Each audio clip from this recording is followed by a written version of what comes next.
చూడగానే మీ అందరికీ అర్థమైపోయి ఉంటుంది కదండి. ఈరోజు మామ్స్ కిచెన్లో మేము ఏం చేస్తున్నాము, అదేనండి అరిసెలు చేస్తున్నాం. నేను రమగారు కలిసి మీ అందరి కోసం అరిసెలు చేసి చూపిస్తున్నాం. అయితే పల్లెటూళ్ళలో చూసుకుంటే అరిసెలు అనగానే అది చాలా పెద్ద ప్రాసెస్ అండి. ముందు రోజే మనం బియ్యాన్ని నానబెట్టుకొని రోకళ్ళలో దంచి తర్వాత దానికి పిండి కలపాలి అంటే ఖచ్చితంగా ఇంట్లో మగవాళ్ళు ఉండాలి. ఆడవాళ్ళు మనం తిప్పలేకపోతాం, కొంచెం బలంగా తిప్పాలి. ఇదంతా లాంగ్ ప్రాసెస్. అవకాశం దొరికితే ఖచ్చితంగా అలానే చేసుకోవాలి. కానీ ఇవాళ రేపు అంతా ఉద్యోగాలు చేస్తున్నారు కదా, అంతటి అవకాశం కానీ సమయం కానీ లేకపోతుంది. అలానే పిండి కలపటానికి కూడా దానికి మెజర్మెంట్స్ ఖచ్చితంగా తెలిసి ఉండాలి. వీటన్నిటికీ ఇబ్బంది లేకుండా భారతమ్మ రుచులు, భారతమ్మ గారు చక్కగా అరిసెల పిండిని తయారు చేసి మనందరికీ మార్కెట్లో అందుబాటులో ఉంచేలాగా చేస్తున్నారు.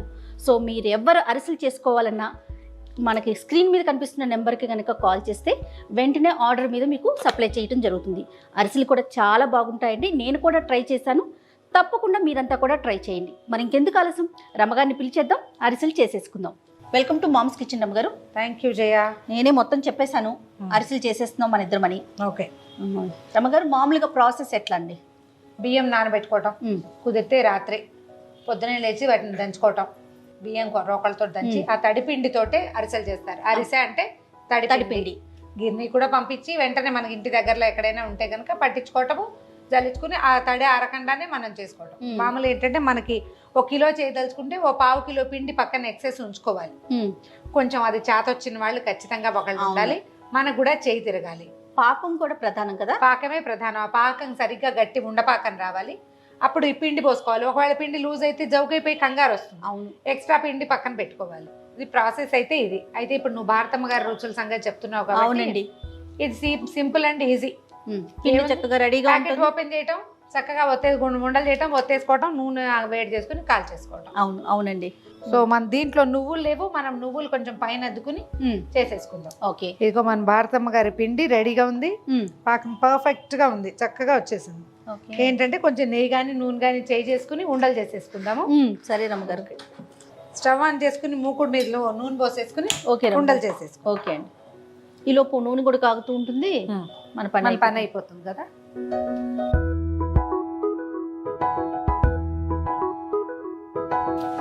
రమ్మగారు, ఉండలు చేసేసుకుందామా? అరిసెలు చేయడానికి 2 లేదా 3 మనుషులు తప్పకుండా ఉండాలి. అవునండి. కాకపోతే పాకం హడావిడి లేదు కాబట్టి మనము ఇంట్లో మగవాళ్ళు కానీ ఆడపిల్లలు కానీ ఎవరైనా ఇంకొకళ్ళు ఉంటే చాలు. పాకం హడావిడి లేదు కదా, కబుర్లు చెప్పుకుంటూ చేసేసుకోవచ్చు. అంటే దీన్ని కొంచెం నూనె ఒత్తేసేందుకు ఒకళ్ళు కావాలి. మనమే ఉండలు చేసి పెట్టుకోవటం, చక్కచక్క చేసేసుకోవటం. మనకి చక్కగా హోమ్ మేడ్ ఇంట్లోనే తయారు చేస్తున్నారు భారతమ్మ గారు. పక్కా కొలతలతో మంచి ప్రోడక్ట్ వాడుతున్నారు. సో భయం లేకుండా చక్కగా హెల్దీ ఐటమ్ అనుకొని మనం ఫీల్ అయి చేసేసుకోవచ్చు. ఓ చిన్న అరిటాకు మీద కానీ బుజ్జి ప్లాస్టిక్ కవర్ మీద కానీ వేసుకోవటం, ఒత్తేసుకోవటం. ఒకవేళ నువ్వులు బాగా ఎక్కువ కావాలనిపిస్తే పైన అద్దుకుంటే బాగుంటాయి. ఓకే, దీని నిండా నువ్వులు కావాలంటే మరి కాసిని అరిటాకు చూస్తే భలే సంతోషంగా అనిపించేస్తుంది.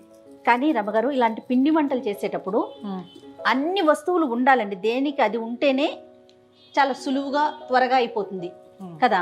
ఇప్పుడు అరిసెలు కొట్టడానికి ఇలా చెక్కలు, అదే అంటే అరిసెలు తీసేటప్పుడు 2 ప్లేట్ల లాంటి గరిటెలు ఉంటాయి జనరల్ గా. ఆ ప్లేట్ మీద ఒకదానికి చిల్లు ఉంటుంది, ఒకటి ఫ్లాట్ గా ఉంటుంది. చిన్న చిన్న చిల్లు ఉంటాయి. దాంతో తీసి రెండో దాంతో నొక్కితే సగం నూనె ఇందులోనే ఓడిపోతుంది. తర్వాత మనం చెక్కల మీద వేసుకుంటాం. ఓకే, అలా అసలు చెక్కల మీద వేయకుండా ఈ నూనెలోనే ఒత్తేసే విధానం ఒకటి ఉంటుంది. కొంచెం నూనె కాగిందో లేదో చూద్దామా? చూడండి. కొంతమంది చేసే అరిసెలేమో గట్టిగా అయిపోతాయండి. 5-6 రోజులకి గట్టిగా చెక్కల్లాగా ఉంటాయి. కొన్ని ఏమో మెత్తగా ఉంటాయి. ఎందుకని అంటారు? పాకంలోనే తేడా, పట్టుకోవటంలోనే. పిండి మృదువుగా లేకపోవటము. ఓకే, కాగిపోయింది నూనె. అవునా? ఓకే, వేసేయటమేనా? ఒక్కొక్కటే వేసుకుందాం ముందు.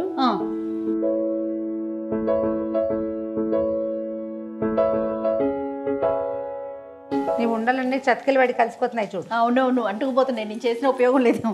లాస్ట్ ఇయర్ మనం సత్యవాణమ్మ గారి అవునవును దేవాలయంలో చేసాం, గుర్తుందా? అవునండి, గొప్ప సరదా వచ్చిందే. అక్కడ చాలా మంది మన కోసం వెయిట్ చేసి పాపం అరిసెలు చేసి గంగిరెద్దోళ్ళని అందరినీ అరేంజ్ చేస్తారు అమ్మ ఆ రోజు. అవును, చాలా రోజులు అయిపోయింది అనిపిస్తుంది, కానీ బాగా ఇంట్రెస్టింగ్గా ఉంది. కొద్దిగా వేగనిచ్చి అప్పుడు తిప్పుదాము. ఓకే.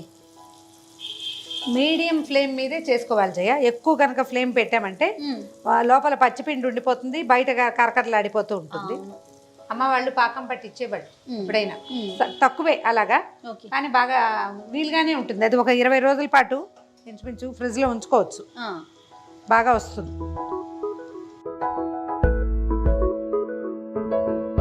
ఇది చూడు, నేను ఉండాలండి ఎలా హల్వా అయిందండి. సో చిన్నది కదా, ఇంకొక మనిషి ఉండాలనేది తెలిసింది కదా. అవునవును. ఇప్పుడు అసలు ప్రాసెస్ చేద్దాం. చూడు, చక్కగా ముదురు వేపు వచ్చింది.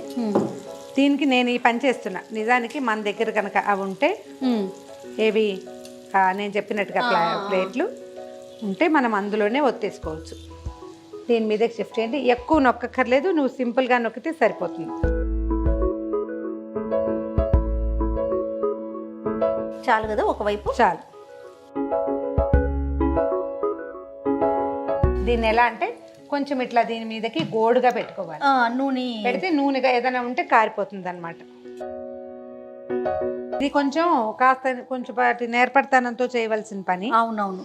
3-4 ఉంటే ఇంకా బాగుంటుంది. ఆ 3-4కి కొంచెం ఈ వ్యవహారం తెలిసిన వాళ్ళైతే ఇంకా బాగుంటుంది. చివరికి వచ్చేసిందండి. అరిసెలకి బెస్ట్ మంచి మెథడ్ ఏంటంటే, ఇట్లా గుండుగా పెట్టాం. మనం స్టూడియోలో ఉన్నాం, మన దగ్గర అవైలబిలిటీ ఏది ఉందో అది పెడతాం. అవును. ఇళ్లలో చేసుకునే వాళ్ళు కొంచెం పొట్టిగా వెడల్పుగా ఎక్కడేసిన అరిసె అక్కడే ఉంటే, మనం లాగా 1-1 కాకుండా 1-1 1-1 కాకుండా కొంచెం 5-6 వేసేసేయచ్చు. ఊళ్ళలో ఏం చేస్తారంటే తాంబూలం ఉంటుంది చూడు. అవునవును. ఏం తాంబూలం అంటే ఏది, మన ఇత్తడి పళ్ళేలు పెద్ద పెద్దవి. అవునండి. ఆ పళ్ళెం పెట్టేస్తారు. అన్ని పక్కల నుంచి అలా ఒక పక్క నుంచి వేసేవాళ్ళు వేస్తుంటారు, తీసేవాళ్ళు తీస్తారు. అట్లా చేస్తారు. మేమైతే ఇనపది ఉంటుంది కదా రమ్ గారు, బాండియా, అది పెడతాం. పెద్దది. వీటి తీయడానికి కూడా గెరెట్లు వేరుగా ఉంటాయి కదా. అవును, ఆ ఫ్లాట్ గరిటె ఉంటుంది. అవునవును. అది ఉంటే చేసుకోండి, లేకపోతే లేదు. ఇలా ఈజీగా చేయొచ్చు. కాస్త ఈ చెక్కలు మాత్రం కొంచెం ప్లాంట్ గా పెట్టుకోండి. ఎంతో ఉండవు, మార్కెట్లలో దొరికేస్తాయి. 25-30 రూపాయల్లో దొరుకుతుంది, లేదా 100 రూపాయల్లో అనుకోండి. ఏముంది, ఎప్పుడైనా అవసరమైనప్పుడు వాడుకోవచ్చు. అవును. ఈ పీడి మనకి ఇంకొక దానికి యూజ్ అవుతుంది. పరోటాలు చేసినప్పుడు మీరు ఇలా ఒత్తుతారు కదా పైన, దానికి యూజ్ అవుతుంది బాగా. కొద్దిగా ముదురు రంగులో కాలనివ్వండి, తర్వాత తీసేయండి. అరిసెల పిండి, భారతమ్మ గారి అరిసెల పిండి రెడీగా ఉంది. వేరే ఊళ్ళల్లో ఎక్కడైనా కూడా స్వీట్ షాప్ లో, తమిళనాడులో బాగా దొరుకుతాయి జయ. స్వీట్ షాప్ లో దొరికేస్తుంది.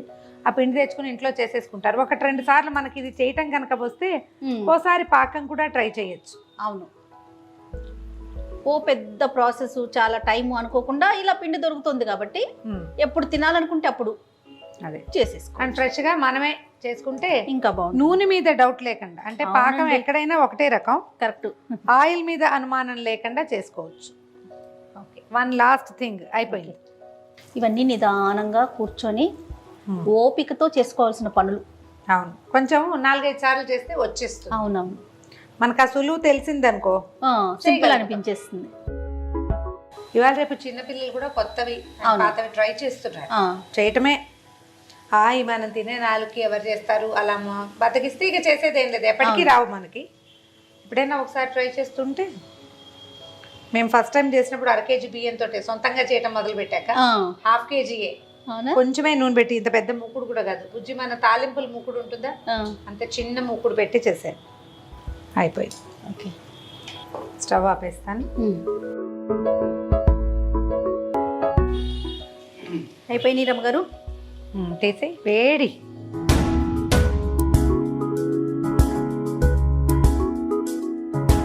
సో టేస్టీ అరిసెలు రెడీ అయిపోయినాయి విత్ భారతమ్మ గారి రుచుల తాలూకు అరిసెల పిండితో. సో డెఫినెట్గా మీరంతా కూడా ట్రై చేయండి. థ్యాంక్ యూ సో మచ్ రమ్మ గారు. ఇంకొక రెసిపీతో మళ్ళీ కలుద్దాం. అలాగే, బాయ్ అండి.